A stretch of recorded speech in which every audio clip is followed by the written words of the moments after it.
निसर्ग संपन्न अशा कोकण या धरतीला नमन करतो आणि आयोजकांचे आभार मानतो की कोकणात येण्याची संधी आम्हाला ते वारंवार देतात.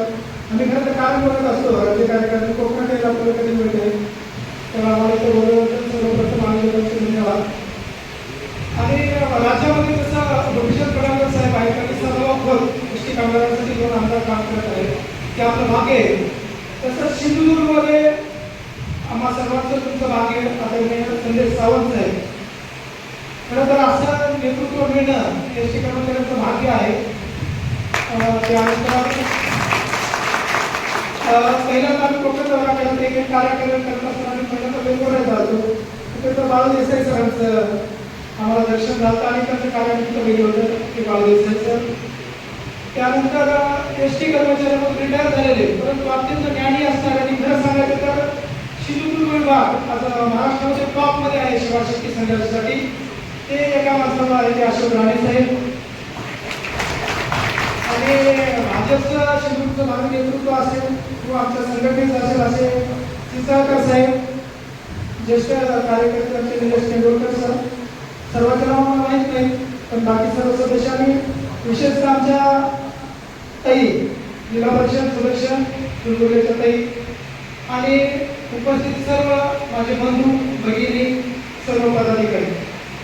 खरं तर केंद्रीय कोषाध्यक्ष म्हणून संघटनेचे सर्व प्रस्तावना वाटचाल निर्माण हे सर्व तुम्हाला सांगण्यासाठी आयोजकांनी मला इथं भाषण केलेलं आहे. तर सर्वांना सांगायचं तर कुठल्याही संस्थेमध्ये किंवा कुठल्याही अन्यायाचा करिअर होतो आणि खूप अन्यायाच्या संस्थेत चालू होतो त्यावेळेस काही नवीन गोष्टी निर्माण होतात, काही नवीन नेतृत्व उभं येतं. तर ही 20-21 कोरोना काळामध्ये एस टी कर्मचाऱ्यांवर खूप अन्याय चालू होता. आमच्या पगार वेळेवर होत नव्हतं आणि जो दुवा असतो आमच्या संघटना कर्मचारी आणि प्रशासनामधला त्यावेळेच्या संघटना खरं सांगायचं तर प्रशासनाला बटीक झालेले होते आणि एकदम दलाली खाणे टप्प्यात आमच्यासाठी काहीच करत नव्हते आणि कर्मचाऱ्यांमध्ये याबद्दल तीव्र आशंका होता. आमच्या आत्महत्या सुद्धा घडत होत्या. सर्वांना राग होता, महाराष्ट्राच्या सर्व कर्मचाऱ्यांना याबद्दल राग होता. पण एका माणसानं रागाच्या पुढे जाऊन काम केलं ते आमच्या आदरणीय सतीश मेटकरी जे आमच्या राज्य सरचिटणीस आहेत त्यांनी आटपाडीमध्ये जसं संदेश सावंत आणि तुम्ही सर्व असा एक संवेदनशील माणूस आहे गोपीचंद पडळकर साहेब. त्यावेळेस ते त्यांचा उदय होत होता आणि ज्यावेळेस सतीश मिटकरीला वाटलं की आपण काहीतरी करायला पाहिजे एस टी कामगारांसाठी आणि काही मार्ग सापडला होता तेव्हा त्यांच्या लक्षात आलं की गोपीचंद पडळकर साहेब या माणसाकडे जर आपण गेलो आपल्या अडचणी जर सांगितल्या तर माणूस आपल्यासाठी नक्कीच काहीतरी राज्य लेवलला करेल. आणि गोपीचंद पडळकर साहेबांवर एक आटपाडी आग्रह त्यांनी आटपाडी आग्रहाच्या कर्मचारी त्यांचं सुरुवात असताना त्यांना काही निधी गोळा करून काही लाखांचा निधी खरं त्यावेळेस आमच्यासाठी खूपच मोठी गोष्ट होती आणि त्या काही लाखाच्या निधीमुळे आमच्याबद्दल त्यांना खूप स्वागत आलं. पण त्यांना माहिती होतं की आमची वेळ वाईट अवस्था आहे, आमच्या पगारीबद्दल किंवा आमची आत्महत्या करते आम्हाला पगार मिळत नाही. जेव्हा सतीश मिटकरी आमचे प्रकाश कांबळे साहेबांकडे आटपाडीला गेले आणि त्यांना माहिती होती सर्व सांगितलं होतं की अशा परिस्थितीच आहे ती खूप मोठी होती आणि लोक मरत आहेत याच्यावर तुमच्यासारख्या माणसानेच काहीतरी मार्ग काढावा. त्यावेळेस आम्हाला ते साहेब जागे झाले. त्यांनी आमची एवढी माहिती घेतली की आज आमच्यापेक्षा जास्त आमच्या प्रश्नाबद्दल आणि आमच्या कामाबद्दल त्यांना माहिती म्हणजे ते आमचा प्रश्न मुख्यमंत्री साहेबांनी पूर्ण राज्याकडे मांडत आहे. तर तिथून उद्या झाला 2021 तुम्ही बघितलेला एक ऐतिहासिक संप गोपीचंद पडळकर सतीश मिटकरी यांच्यात आणलं आणि त्यावेळेस आंदोलनाशिवाय संपाशिवाय काहीच कार्य राहिलं होतं. बाकी सर्व मार्ग आम्ही अवलंबून बघितलं ते म्हणून बघितलं होतं तरी आमच्यावर कुणी करत नव्हतं. म्हणून गोपीचंद पडळकर साहेबांचा आणि सदाभाऊ गोपीचंद पडळकर साहेबांना आम्हाला दुसरा येणार सदाभाऊ ते लोक 10% काम करतात तुम्हाला माहिती आहे संवेदनशील आहेत आणि त्यांनी आपल्यासारख्या अत्यंत दुर्लक्ष घटकाकडे लक्ष देऊन आमच्यासाठी महाराष्ट्र राज्य झाला आणि तुम्ही मुंबईमध्ये आहे संप पाहिला आणि आमच्या एस टी कर्मचाऱ्यांची इतिहासामध्ये 2 आमदार आमच्यासाठी 15 दिवस आजाद करण्याच्या मातीवर बांधले दिवस रात्र बांधले. त्यावेळेस आम्हाला कळाले की हे माणसं कुठल्या मातीने बनलेले आहेत आणि अगदी आंदोलनाच्या 15 दिवसामध्ये त्यांनी आम्ही जी सुरुवात केली चांगल्या कामाची तर 2,500-4,000-5,000 आपल्या सर्वांना वाढ माहिती आहे. खरं तर सर 10 वर्षे 15 वर्षे एकूण आमच्या पगारात 3,000 किती वाढले 230 रुपये वार्षिक वाढवली आणि एका 15 दिवसामध्ये त्यांनी 2,500-4,000 अशी वाढ करून दिली. नंतर खरं तर साहेबांना संघटना आवडायचं नाही. आम्ही स्वतः होतो साहेबांसोबत आम्ही बोर्ड उघडून बाज भेटून देते संघटना कशाला पाहिजे कारण संघटना कसं काम करत असतं फक्त घराने घेण्याचा आणि कर्मचाऱ्यांची गरज केलं आणि तुम्हाला माहिती तुम्ही आंदोलन करणारे माणसं सर्व गोष्टी आपल्या मनासारख्या होत नाही. त्यामुळे जो M3 कायदा आहे आमचा, जो कारखाने असले आमची संस्था चालते महामंडळ चालतो, तो आम्ही बदलू शकलो नाही. सर्व गोष्टी मनासारख्या होत नाही, त्या बदलू शकलो नाही. आणि ते ऍक्ट झाले. जर तुम्हाला काही न्याय मागायचा असेल, कर्मचाऱ्याचा प्रश्न मागायचा असेल तर संघटनेशिवाय पर्याय नव्हता. मग आंदोलन संपल्यानंतर पुन्हा आम्हाला अडचणी यायला लागल्या.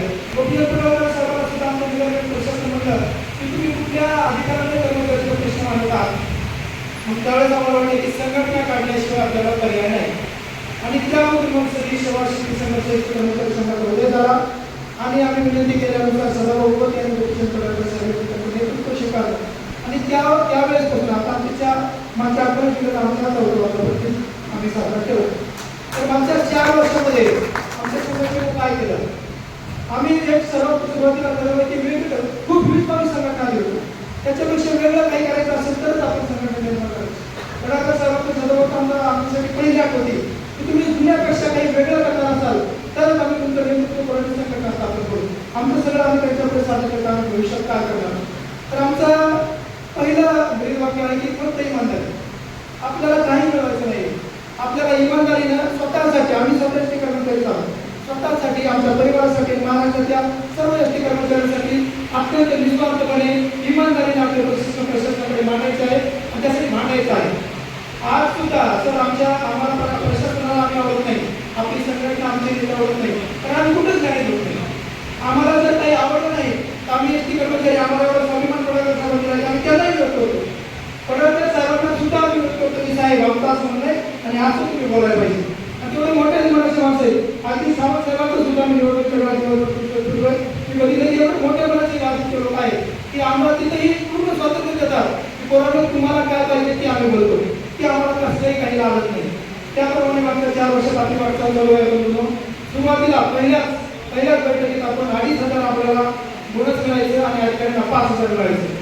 ते 5,000 केलं, 5 ते 6,000 सगळं केलं. आणि आमच्या काही कागद पद्धती आमच्याकडे जास्त गाठी डेपो लेवलला चालतात, त्याच्यामध्ये बदल केलेले आहेत, पण ते मला संपलं नाही, त्याच्यात बदल करणं चालू आहे. अशा वेगवेगळ्या जागे होत्या. आमच्या प्रमोशनला काय केलं आपल्या सर्व माहिती क्लिनिकलला किंवा कुठल्याही प्रमोशन यायला संपामध्ये आम्ही सर्व कर्मचारी आणणे होत होता. आणि 240 दिवस वर्षाला भरायला पाहिजे ही आठ आम्हाला प्रमोशनला खूप जास्त असायची. आणि त्या प्रमाणे प्रमोशन होतं ते संपामध्ये प्रशासनाला सहकार्य करत होती. ती आठ आम्ही पहिल्याच बैठकीत रद्द करून घेतली. त्यानंतर कर्मचारी 4,000-5,000 ही गडबडीत वाढ झालेली आहे आणि त्याच्यात सर्वांवर व्यवस्थित न्याय होत नाही. जुन्या कर्मचाऱ्यावरती अन्याय झालेला आहे. ती पुढच्या बैठकीनुसार 6,500 वाढ, एका बैठकीमध्ये 6,500 बेसिकमध्ये वाढ. तुम्ही सर्व कर्मचारी लक्षात घ्या की 2021च्या आधी आपल्या पगारी आणि आता मागच्या 5 वर्षात जर आपल्या पगार दुप्पट झालं बेसिकमध्ये. आणि हे सर्व आपल्या सेवाशक्ती संघर्षाचं, आपल्या सतीश गडकरी साहेबांचं, तुमच्यासारख्या नेत्यांचं आणि तुमच्या कर्मचाऱ्यांचं योगदान आहे. अशा प्रकारे संघटनेचं आमचं वाटचाल चालू आहे. आपला लढा संपलेला नाही. आताशी आपण मजबूत होत आहोत आणि आपल्याला खूप गोष्टीवर काम करायचं आहे. आपल्याला आपल्या कुटुंबासाठी, आपल्यासाठी आणखी नाही. आपण राज्य लेवलच्या आमची जी मुख्य भूमिका आहे, राज्य लेवलच्या कर्मचाऱ्यांना जे मिळतं ते सर्व गोष्टी, त्या सर्व सुविधा, त्या प्रकारचं वेतन आम्हाला मिळालं पाहिजे आणि तुमचा हक्क आहे. संचालन करण्याचं खूप चांगल्या गोष्टी सांगितल्या की गाववाड्यामध्ये काम करणाऱ्या ज्या संस्था आहेत, अत्यंत पुरातन आशिया खंडातलं सर्वात मोठं महामंडळ आणि 1947 मध्ये गाववाड्यातल्या सामान्य माणसासाठी काम करणारे आमची संस्था आहे. आणि त्याच सामान्य कर्मचाऱ्यांच्या मुलं आहोत, तर आम्हाला त्या सर्व सुविधा मिळाल्या पाहिजे तेव्हा त्याच्या इतर कर्मचाऱ्यांना त्याच्यासाठी आमचा लढा चालू आहे. आणि आमचं नशीब की आमची ही संघटना भाजप पुरस्कृत आहे. अगदी देवेंद्र फडणवीस साहेबांपासून खासदार जिल्हा लेवलचे, तालुका लेवलचे सर्व भाजप आपल्या समोर आहे, आपल्या सोबत आहे. त्यांच्या ताकदीचा वापर करून आपल्याला आपल्या परिवाराचे आणि आपलं कल्याण करून घ्यायचं आहे आणि याच्यासाठी आमची संघटना कार्यरत आहे. तर तुर्तास थांबतो आणि मला प्रस्तावित करण्याची संघटना संधी दिली आयोजकांनी, आम्हाला इथं बोलवलं आणि तुम्ही भविष्यात आम्हाला कधी इथं बोलवा.